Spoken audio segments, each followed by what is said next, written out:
appreciate that chance very much. You're very welcome. We appreciated it as well. All right, good morning, everyone. I want to officially call together the Academic Affairs Committee. It's 8:33 a.m. So welcome, everyone. What I'd like to do is just provide a brief update on the charter schools that we received from Casey Holder on October 8th. And then we're going to hear from Norma and then also Elise Burr on the Center for Rural Health. So to begin on the charter schools, we received an update regarding the PSA required plan, Public School Academy required plan. That was 4 phases for our charter schools.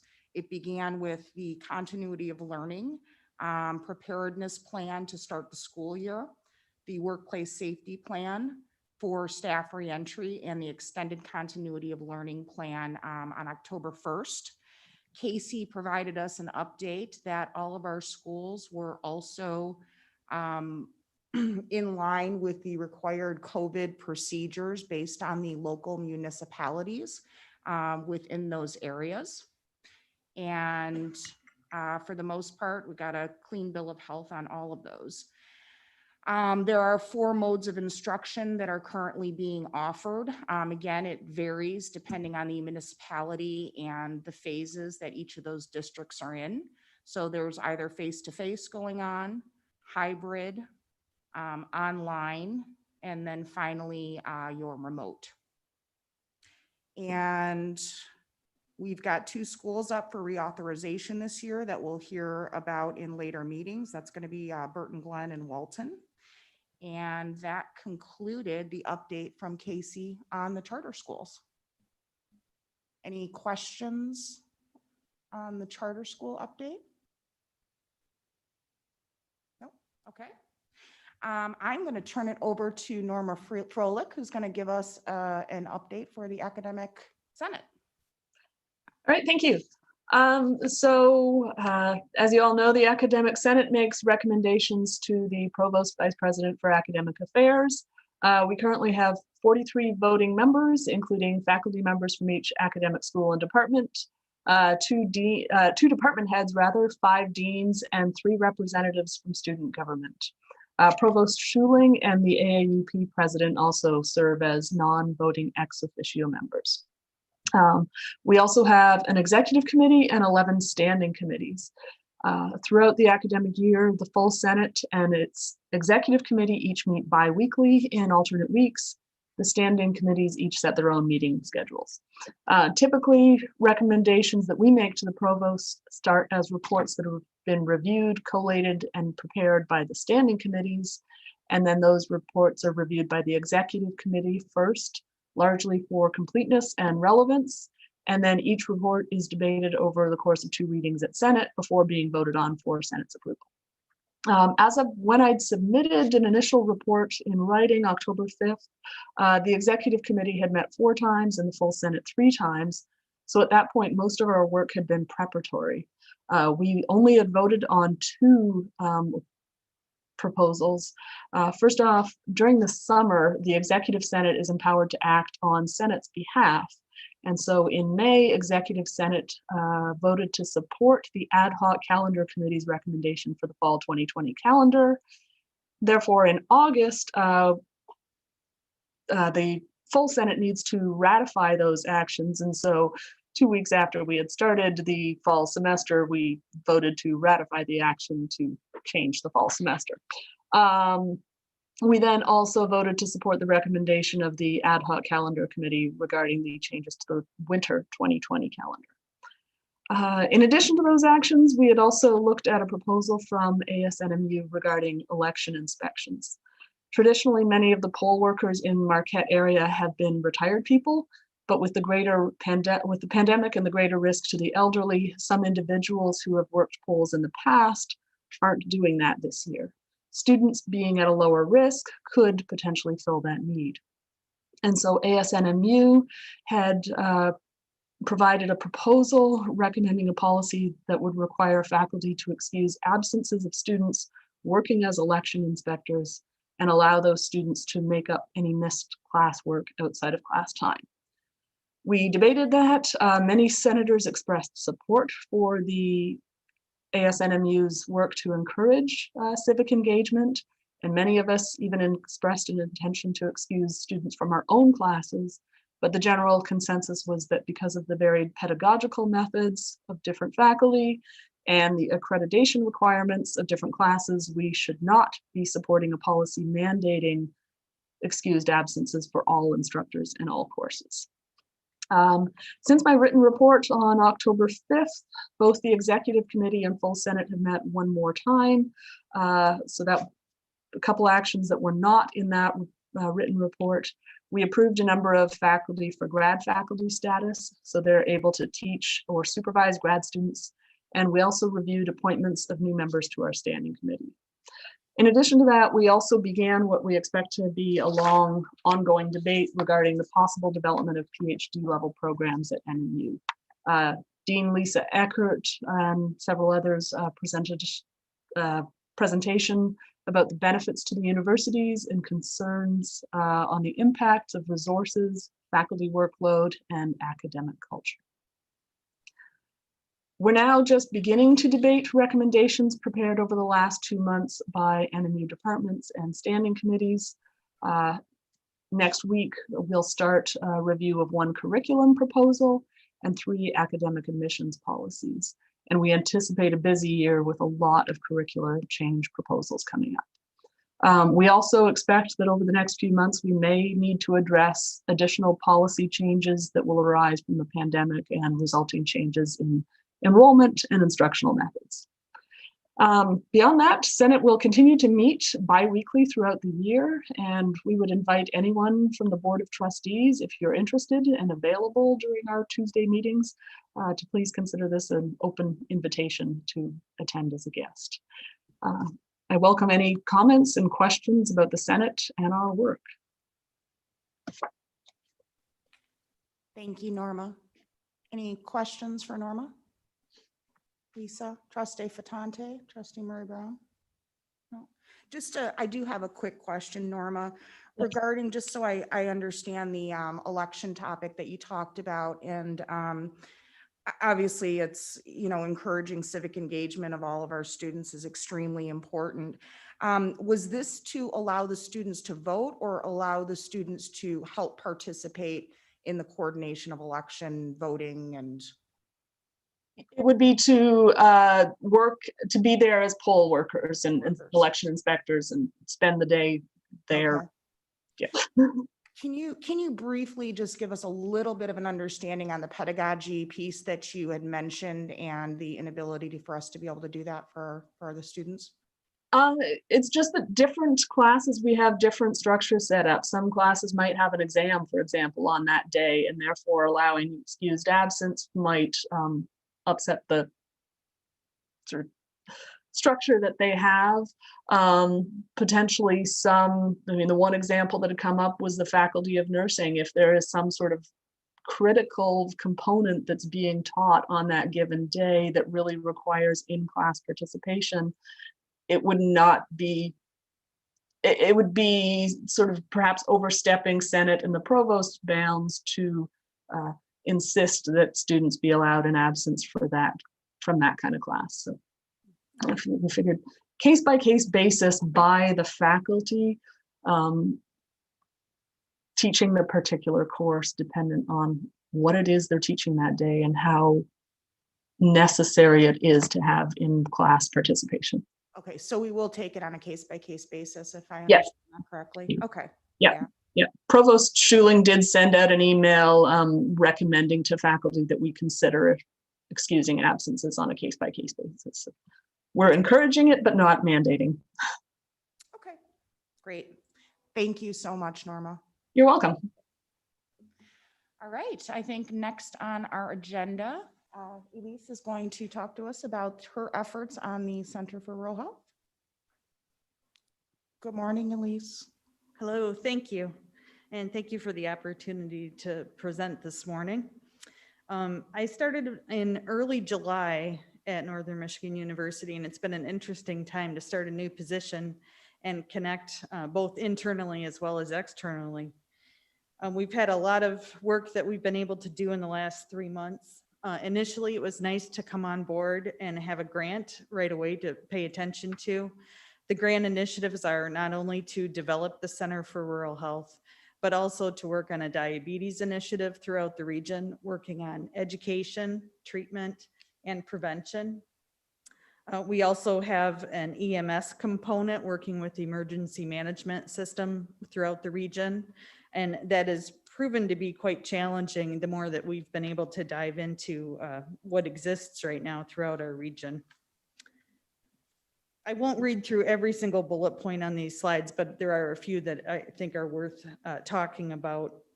We're doing an internal and external environmental scan right now, and that's taking more time than probably usual based on restraints right now due to COVID-19. There are a number of things that have been identified as opportunities that we might be able to further investigate in expanding our efforts for regional health. We're looking at off-site clinical experiences for a majority of the majors that affect and impact rural health. We're working with the Bear Center right now. I spoke with them actually yesterday to make sure that we're kind of on the same page with developments.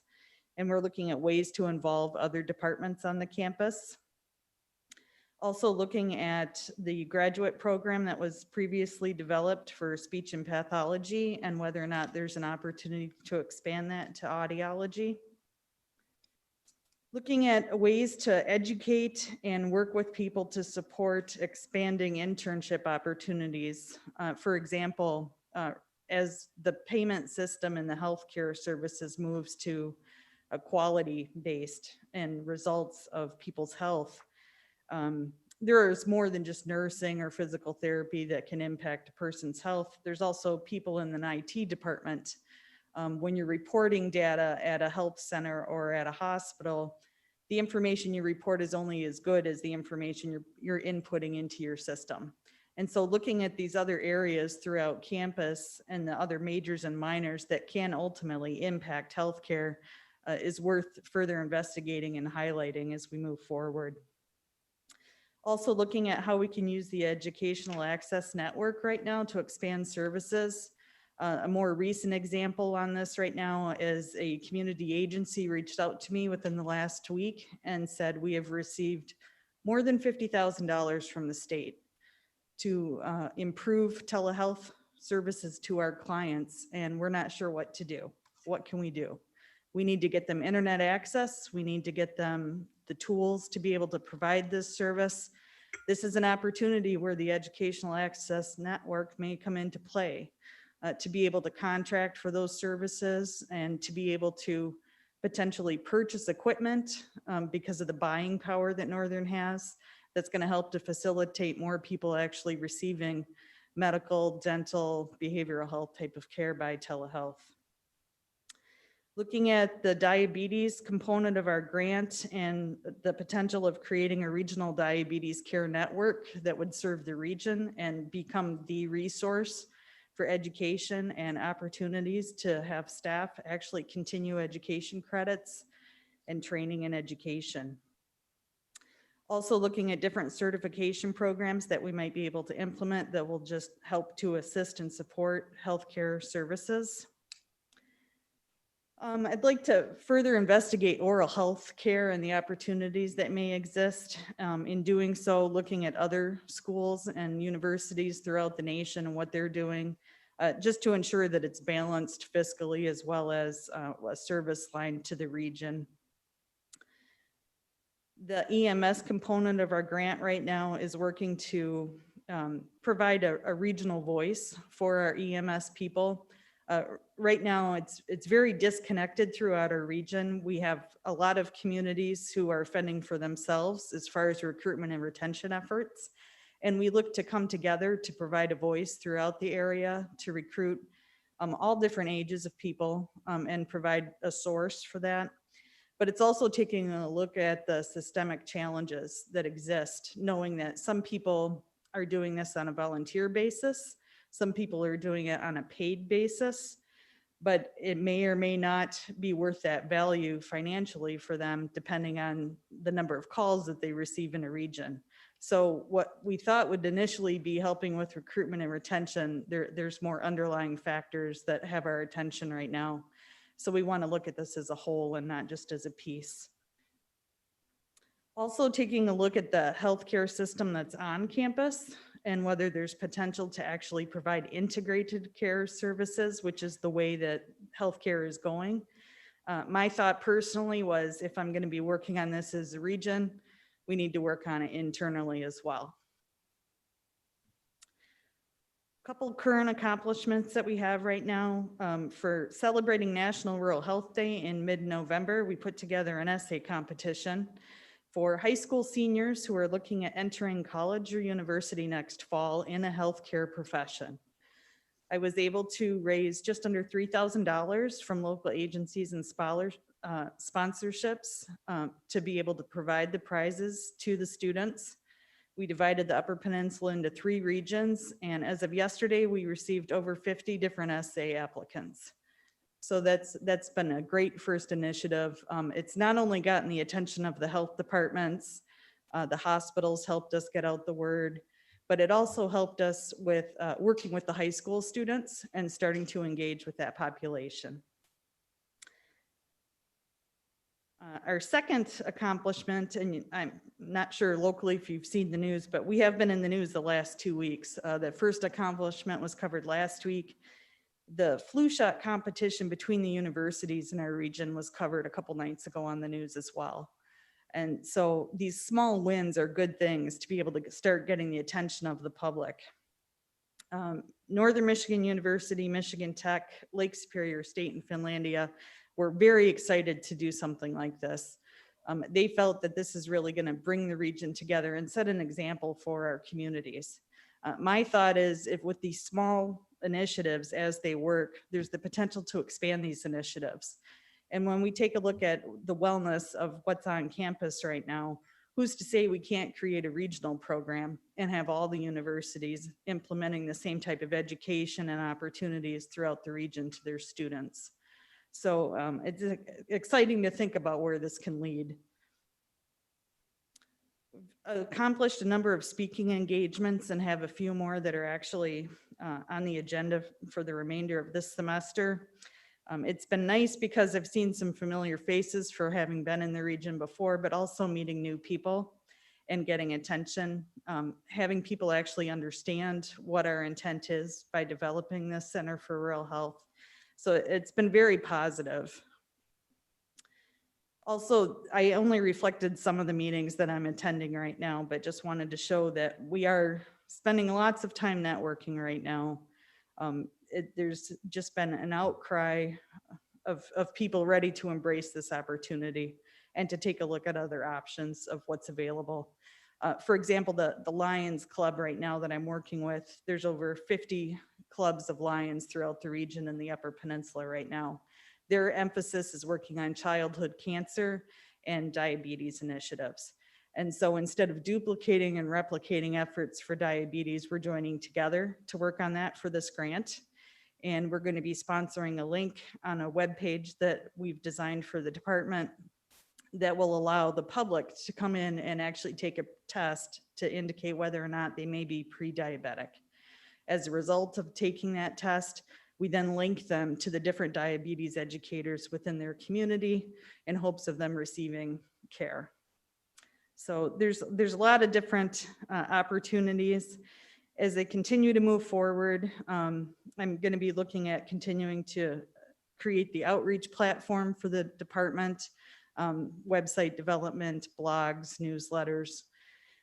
Also looking at continuing to assess the regional needs, looking at external funding opportunities. One of the examples of what I had done more recently was working with another university about a substance use minor that they've incorporated and how that would benefit our area as well as our criminal justice majors, perhaps our nursing majors, plus the local facilities that we have available to serve this population. And yesterday I had a national foundation reach out to me to say, we heard you're looking into this. We want to give you some money to do this if this works out. And so to be able to start getting that recognition, not only regionally, but statewide and nationally, that's a bonus for us. So I'd like to just end it with, this has really been needed in our region, this kind of focus. There's a lot of individual efforts in our rural area, but it's nice to have some kind of overarching goal and direction. And I really believe that this department is going to be able to bring the region together with these initiatives and have a less competitive model, but more of an approach of how do we improve the health and wellness of our residents in the region. All right, thank you, Elise. So just a couple of comments from my side. Stay up there. You deserve some recognition here, well-deserved recognition. You know, Elise actually had to condense this quite a bit. She had the opportunity to present to the Academic Affairs Committee, and we were just so inspired by the work that's being done. And we knew that we had to have her come and present to the full board, and which we plan to continue to do that.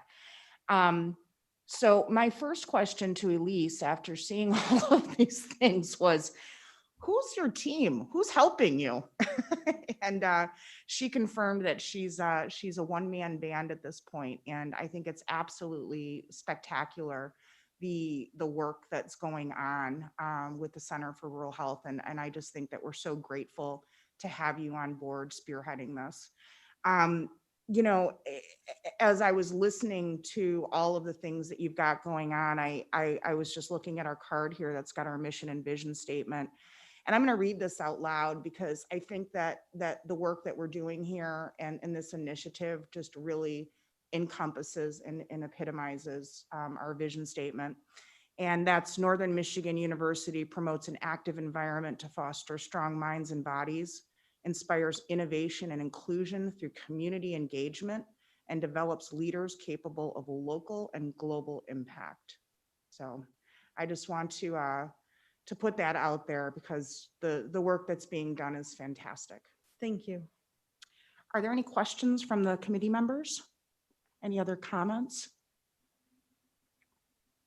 Yes, Elise, thank you again for your presentation. And like Alexis, truly inspired by the work. And just wanted to know if there was something that as we as a board can do to support the vision that you provided to us today. Might you share some of those opportunities that we can support the work? I think as I continue to do an internal and an external scan, it's hard to know what I don't know yet. So I think the next couple of months will help to unveil some of that. At some point, I strongly believe I'm going to need some support. It's very difficult right now when there's 2 and 3 meetings happening at the same time. I have to choose one. So to be able to have that additional support to attend some of the regional information and meetings that are going on, and also then just to roll up the sleeves.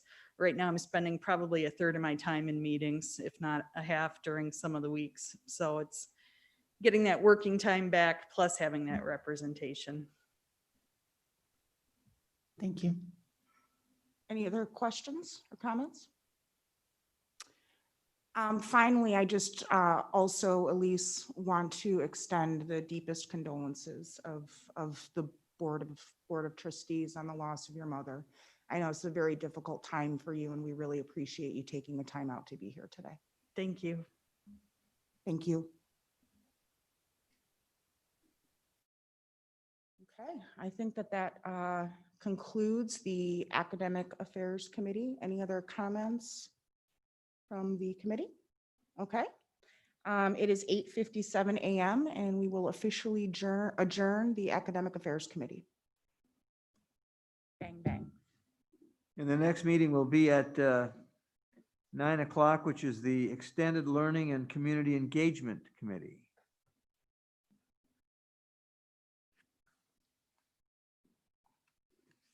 And that's 3 minutes from now.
educational offerings on the left side to the community engagement initiatives, and you heard Dave Nyberg talk about some of those on the right side. So it's sort of a continuum from left to right.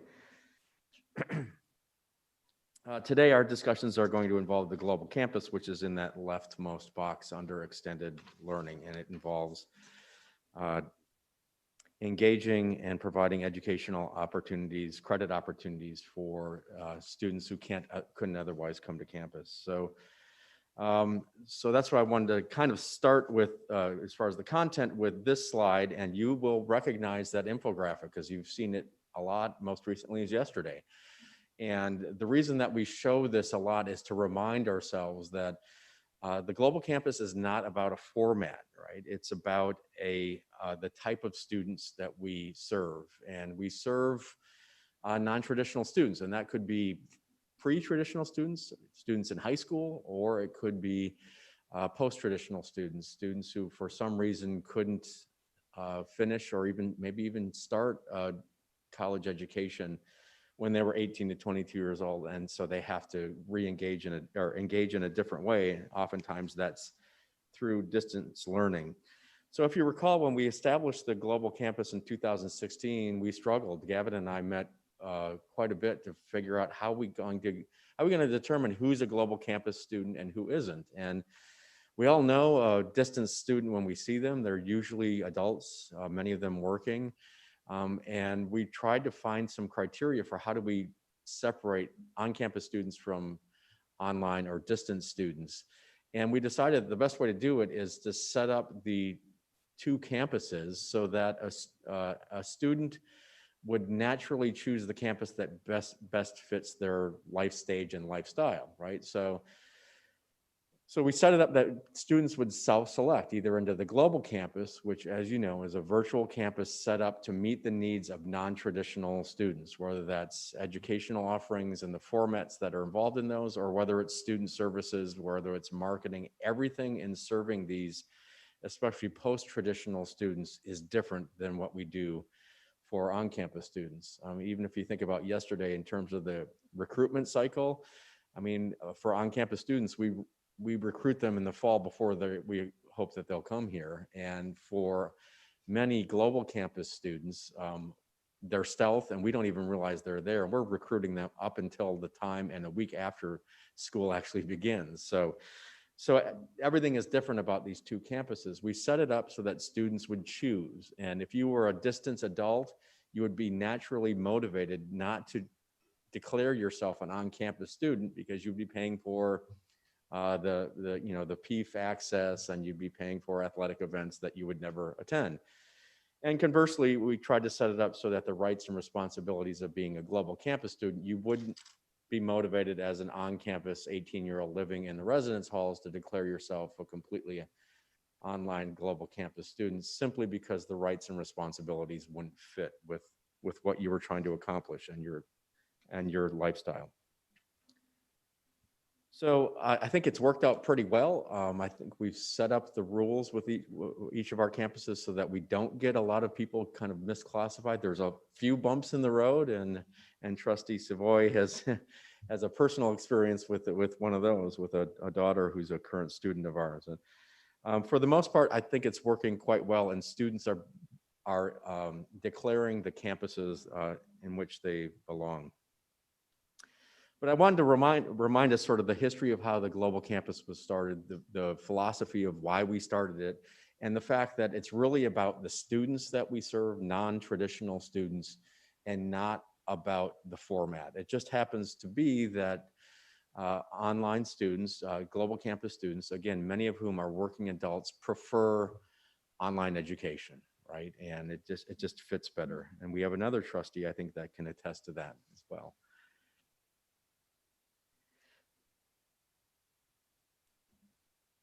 So this is a summary chart of the strategic plan. The 10 strategies that we outlined a couple of years ago tie in with the strategic outcomes and the strategic focus areas from the university. And again, what we've decided that we need to do after March is we're going to have to really reassess whether or not these are the correct approaches and strategies. and whether adjustments have to be made. And so I wanted to start out talking a little, there are other ancillary materials that go with this, including dashboards and metrics that remind us of all the tasks that go into each, implementing each of these strategies and how far along we've come on those, whether they're completed, underway, or we haven't started them yet. So I wanted to start out the discussion today a little bit just about the first two, and the first two are, the first strategy on that list is really about the budget model. When the global campus was established and when extended learning overall was established as a division, one of the cornerstone principles is that we try to work on a cost recovery model, not quite all the way to a responsibility-centered management model, but so that we would have in mind that in order for us to invest in our own programs, we have to generate revenue. And so we worked with Gavin as the chief financial officer to figure out overhead rates and sort of agreements as to what would happen with the tuition and distance fee revenue as it came in. And if we didn't make budget, we had to decide what it is we would discontinue doing, or who wouldn't be working with us, or what subscriptions we'd no longer have, and we needed to manage our budget within our means. And we were comfortable with that, and we continue to strive and work within that model. We're going to talk about the budget second, and we're going to talk about the second strategy in the strategic plan, and that's an investment in technology, mainly in learning technology. So if you recall, some of you, Donna, you weren't here, I don't think, a year or two ago when we had a retreat, and I was asked to talk a little bit about what I thought the future of higher education was, especially as it related to distance ed. And we talked about how, I'm just gonna,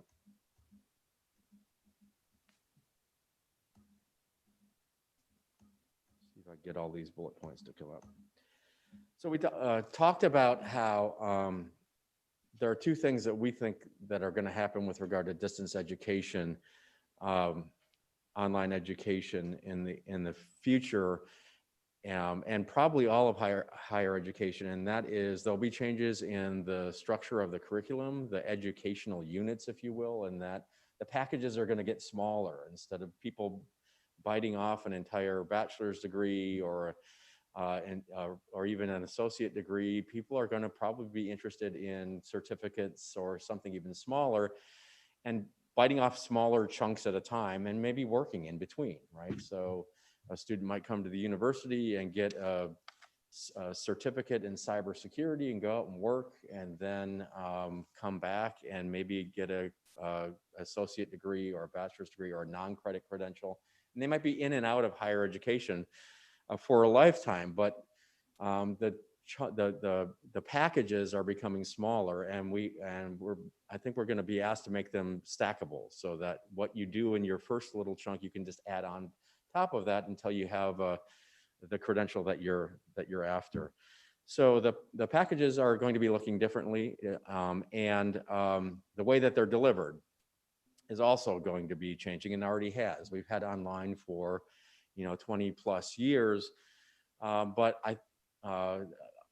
we're guessing, or we're predicting, that even the way that that online education takes place is going to be changing rapidly in terms of artificial intelligence helping instructors with online education, and in terms of how students are engaging with the material. So right now, in online education, most online courses, you have a discussion group and you may have some activities, but the experience that students have in an online course doesn't, although it might meet the outcomes, the learning outcomes of a face-to-face course, the experience itself is not the same, right?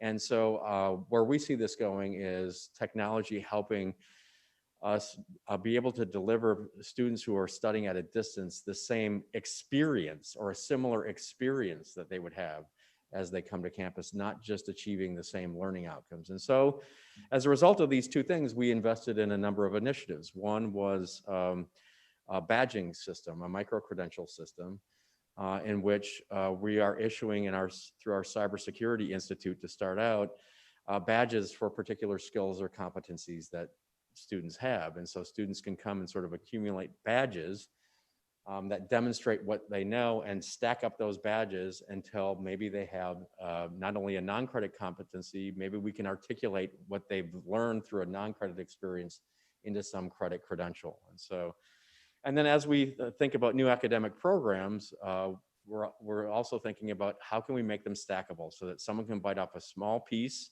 when their life allows them to do this, and then get that under their belts, and then maybe take a break if they have to, and then bite off another small piece until they're stacking them up into a more substantial credential. And then secondly, we've been working on, and you all know this, we've been working on the technology piece of it. We've been investing quite a bit in virtual reality in our 3 areas that we focused on are welding. We have this torch program that we actually want to license soon. We've got an immersive environment for education, and a third one in nursing that's still being finalized. So what we're doing now is we're trying to reevaluate, what do we do with this? Do we assumed that we wouldn't be the best in terms of virtual reality in the learning environment. You know, a lot of universities are using virtual reality, but it's very passive. So these are exercises where you might have a tour of the Colosseum that someone in a history course just puts on a set of goggles and they can kind of look around the Colosseum in Rome, but they're really not interacting with it at all. What we've done, because there just isn't a lot of content out there, is we've built our virtual reality so that students are actually learning a skill. They're actually interacting with their environment. So in our torch project, the welding project, students are actually practicing welding at their kitchen tables, right? So we felt like we had leapfrogged ahead and we were on the cutting edge of using this technology in a way that no one else was doing it. And so now we have to ask ourselves, what do we do? We never thought we'd be the best in the world. We knew that other places with a lot more resources would catch up to us. We just wanted to be out on the front edge the way we are with so many other initiatives on campus here. What do we do? Do we press on the gas, or do we pump the brakes, or do we, keep going on cruise control the way that we are now? And so these are some of the issues that we're going to be struggling with in the upcoming months as we revisit our strategic plan. Some other technology that we've invested in, and this doesn't seem groundbreaking anymore, but Zoom. We were one of the first universities in the country to sign up with Zoom. I think we still get some pretty good rates for them because we were first in. And the logic was, for those instructors who are uncomfortable with an completely asynchronous online course and making that transition from completely face-to-face to completely online, we could introduce Zoom, and they could use the synchronous capacity of Zoom to maybe ease their way into being more comfortable with a more asynchronous version. So now we're all zoomed out. It doesn't seem like a very big thing, but we were trying to be kind of the first in there to help faculty and staff to make that transition to distance learning. We also invested in virtual reality, as I said, and then a telepresence robot. You're going to be seeing the robot at lunch, right, Brad? At lunch, right? So last year at about this time, we talked with some partners we have at North Central Technical College in Wausau, Wisconsin, about some degree completion programs, and we established 2 of them with them already, and then engineering technology just stepped outside of the box here and decided that they would offer a degree completion program, and they'd offer the sort of traditional content portion of it remotely through traditional online, but they had the lab component that's always been a difficulty with regard to online learning. And so what we decided was we would use students from Wausau would go to NTC and use their labs, and their labs are beautiful. And our instructor here would, from Marquette, using this robot, roll around the lab in Wausau and observe students work and instruct the lab in that way. And so again, we thought we had something that was sort of on the cutting edge that not a lot of people were doing. We ordered the robot in December of last year was it? And then COVID hit and we didn't get it until I think a month ago or month and a half ago. So again, another example where we were trying to invest in technology, be on the cutting edge, knowing that others might catch up eventually, but we just wanted to be out front where Northern is in so many other areas. So again, we're going to have to kind of relook at those strategies and see if they still apply. All right, so very quickly, you've seen this. Some of you have seen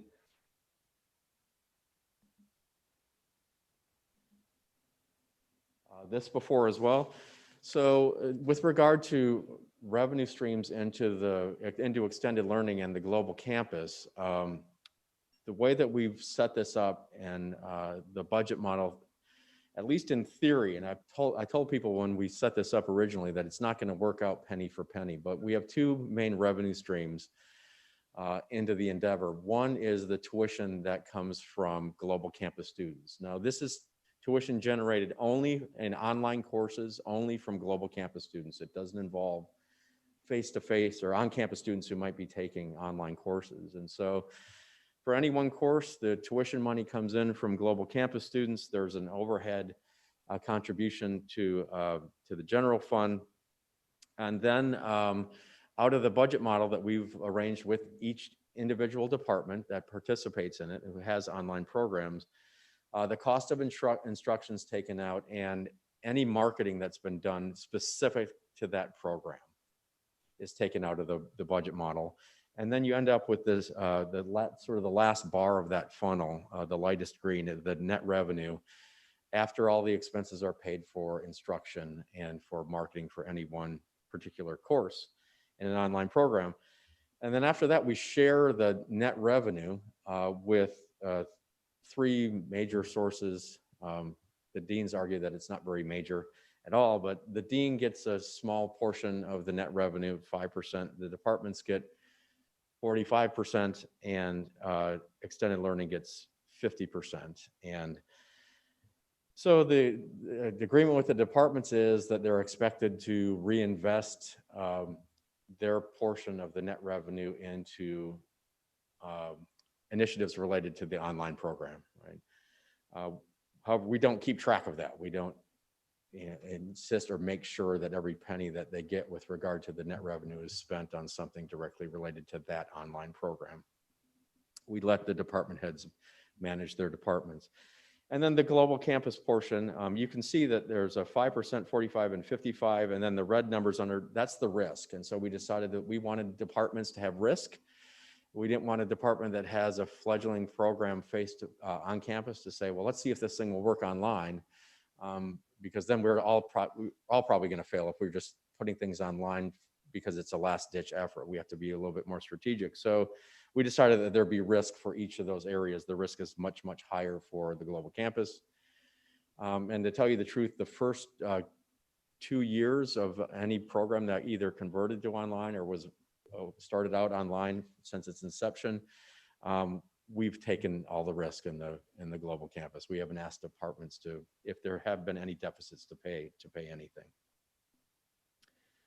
And so the net revenue for the global campus, some people ask me, well, why is it 50% for you and you're only giving departments 45%? We wanted to start here, right? And we can always increase the contributions to departments or to other areas on campus. We've talked a little bit with academic affairs about some of this revenue going to academic affairs, but it's meant to, it's meant to work up a pot of money to invest in new online programs that we've yet to think of. So it's sort of like an online PIF, is what it was meant to do, and we hope to accumulate anywhere between $500,000 and $1 million in this bucket because it can be pretty expensive to launch new online programs, right?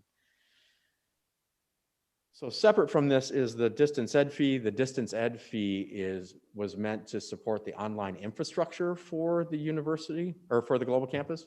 And so we had this discussion early on when we presented the idea of the global campus to the board, in that I've seen a lot of universities that try to get into the online game, and they try to do it on the backs of their existing programs and their existing faculty. And so to go to a department and say, hey, you're doing great work.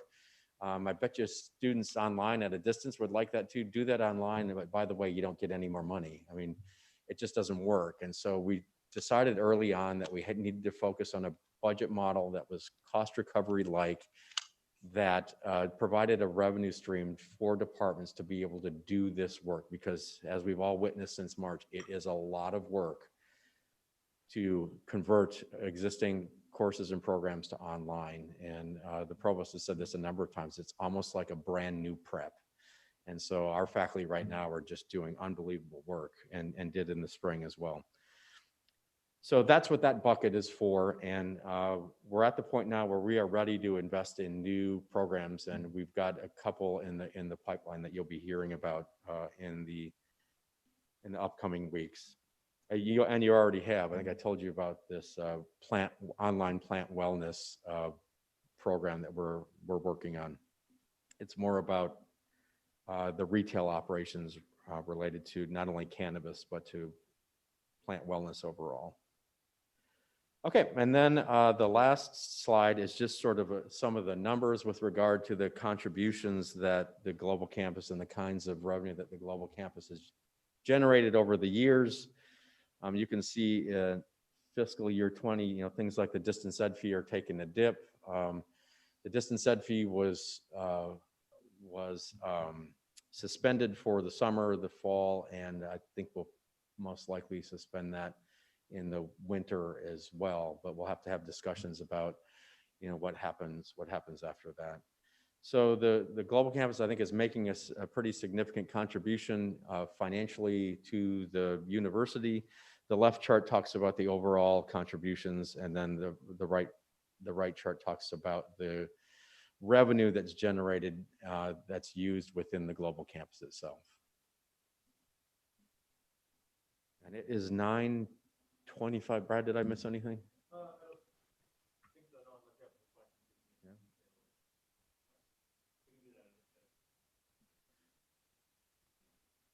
Okay, so do we have any questions? Do you have questions about this? I will, Just a quick question on the cost of instruction. I think it was a slide before. Can you just talk a little bit about what goes into that cost? Sure. So any one online course, we pay the cost of instruction proportionate to the number of global campus students that are in the course. So, and those costs vary depending on whether you have a full professor in business teaching a course. I don't want to pick on business, but, or whether you have an adjunct in some other area teaching the course. The cost of instruction can vary wildly. So it's basically a reflection of compensation for that. It's compensation. professor. Yeah. Anything else besides that piece? For the cost of instruction Uh-huh. piece? No.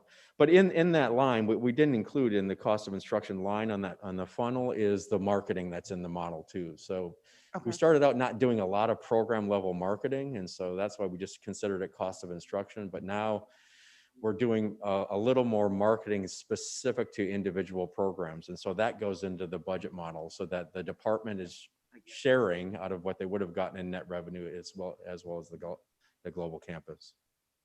Okay, thank If you. we do any sort of marketing for the global campus overall, we take that out of our net revenue in the global campus instead of assigning it to all of the departments.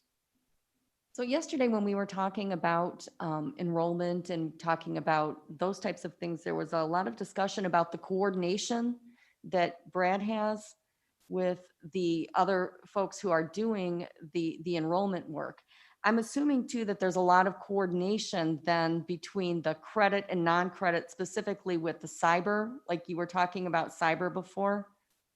Can you describe how that's happening with academic affairs? Yeah, I think we're breaking a little bit of new ground. I've given to all of you on the extended learning committee a copy of the book called 60-Year Curriculum. And the 60-Year Curriculum book really points to this phenomena where there are going to be many more people who learn throughout a lifetime. And so there might not be as many who come and learn at a university from 18 to 22, and then they're done, right? Unless they want to get an advanced degree.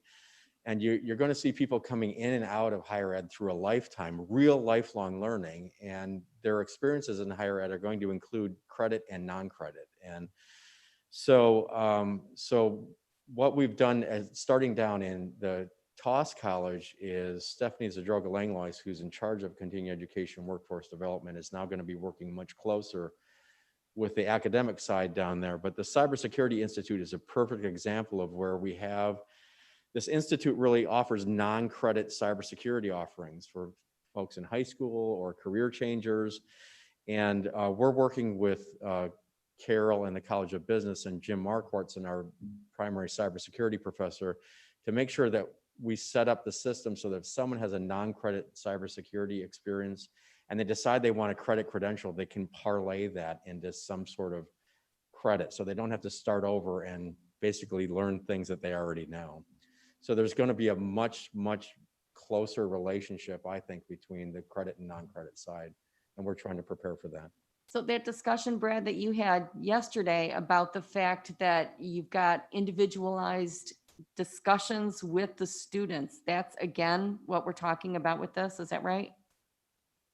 The individual students? I'm sorry. discussions with the students to determine whether they're going to be credit or non-credit?